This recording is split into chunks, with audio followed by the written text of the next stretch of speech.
À Abidjan, un étudiant doit débourser 10 000 francs CFA par mois pour avoir une chambre individuelle en cité universitaire ou 6 000 francs s'il partage sa chambre avec une autre personne.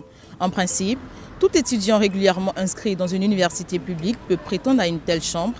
Il lui suffit juste d'en faire la demande auprès de la structure en charge.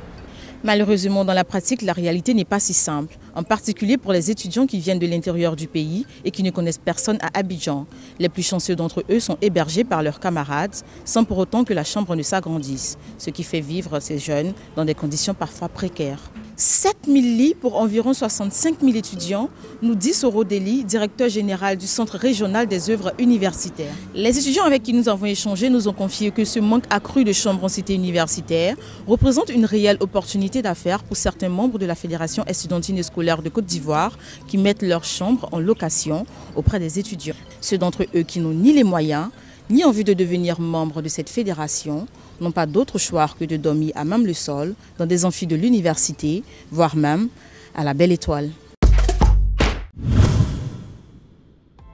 Si vous êtes femme et que vous voulez commencer vos études universitaires ici et que vous venez d'une région en Guinée, l'une des premières embûches, c'est comment trouver un toit. Certaines étudiantes ont la chance de pouvoir être soutenues par leurs parents, d'autres, en revanche, doivent se débrouiller.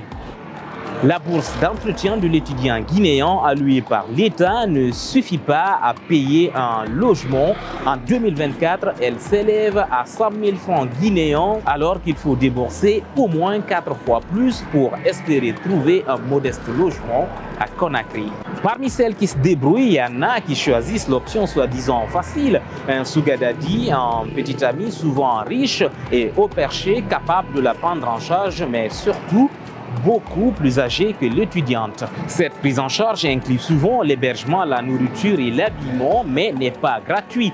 Honnêtement, c'est notre corps que nous donnons en contrepartie, nous a dit une étudiante, et plus souvent, nous le faisons par nécessité et non par amour, conclut une autre.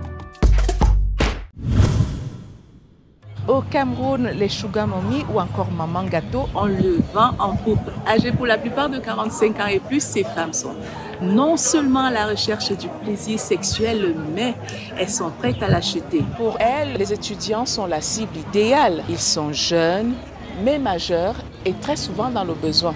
Le phénomène est difficile à quantifier, mais il est de notoriété publique que certains jeunes issus des milieux défavorisés qui cherchent à grimper dans l'échelle sociale sont prêts à offrir leur corps en échange des voyages, de nouvelles chaussures, de vêtements de luxe et même des villas. Si le phénomène fait du bruit sur les réseaux sociaux ou dans les discussions entre amis, la plupart des jeunes concernés n'affichent pas publiquement leur relation et préfèrent rester discrets. Hors caméra, l'un d'eux nous a confié qu'il pouvait recevoir jusqu'à 2 millions de francs CFA en échange d'une nuit torride. Mais, avertissent certains sociologues, entretenir une relation avec une sugar mommy n'est pas sans conséquences. Il faut être prêt à se mettre à la disposition de sa partenaire jour et nuit.